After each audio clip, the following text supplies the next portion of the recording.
Okay guys, welcome back to this video, Upstream Health with Ify. So by looking at the topic, you see there is a lot of chaos going on here. So if you've been watching my video, I keep talking about insulin resistance, diabetes, weight loss, heart disease, high blood pressure, PCOS,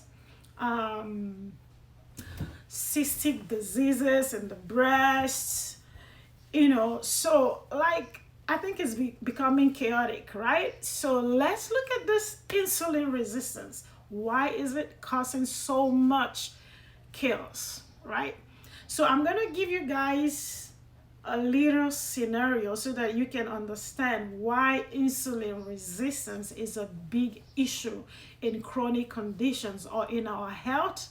It plays a very major role in health, especially as we mature. Okay, so let me give you an example. I was thinking about this today and it was so funny when it was running through my thoughts. So let's talk about, if you, for those of you who work in the ER, you will understand what I'm talking about. Say you are working in the ER or you're just there to observe what is going on, right? So on a normal cool day, or one, maybe a patient can walk in, one patient, two patients, you find out that the environment is in order, right? Everything is working out smoothly. The nurses or the clinicians are doing their job. Everybody's quiet. And the clinicians or the workers can even have some time to, talk, gist, laugh, look over their phone because it's not that busy, right? So look at the patients coming in as, should we look at them as the insulin now? Okay, let's keep going, right? So everywhere is orderly with one or two or three patients, or the staff to the patient ratio is considerable, right? So then, and suddenly there is like a gas explosion or a gun. No, I don't want to be so negative. So let's say there's an emergency, and then they are transporting patient in their hundreds into the ER. What's going to happen to that previous peaceful, orderly environment? You can imagine that in your head, all right? It's going to be very chaotic. Everybody's running up and down, running up and down. The nurses are running up and down. The doctors are running up and down just to make sure they give a very good care to this patient, to make sure that this patient get the care they need and they don't lose anyone, right?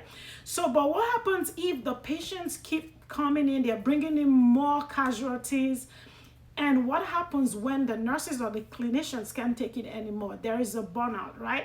What happens? The patients are not going to get the kind of care they are supposed to get, and they might even lose patient because the clinicians are burning out and they don't have enough staff. So what happened? We look at that as let's look at that as resistance. So the patients are being resistant now, right? So let's look at the patient as an insulin.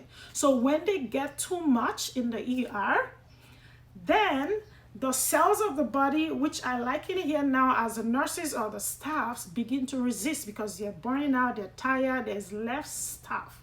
So that's what happened when your insulin spikes, right? The cells of your body become resistant. And what happens? The glucose sits there in your blood.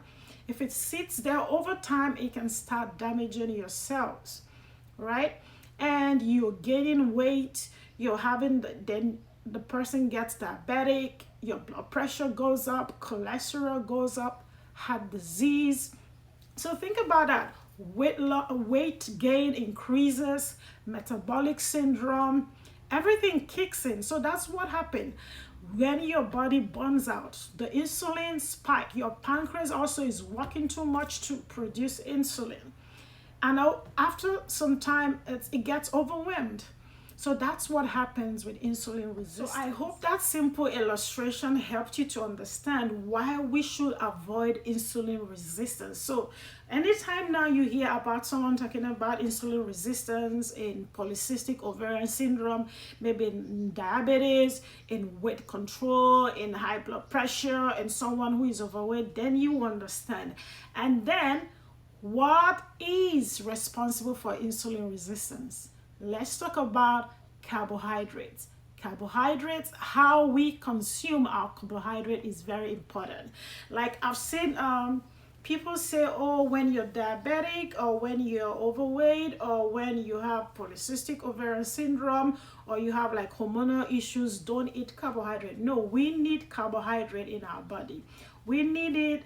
It's important. Okay, protein is important, the fats are important, the fruits, vegetables are important. So the carbohydrate, proteins, fats, the macronutrients are all equally important.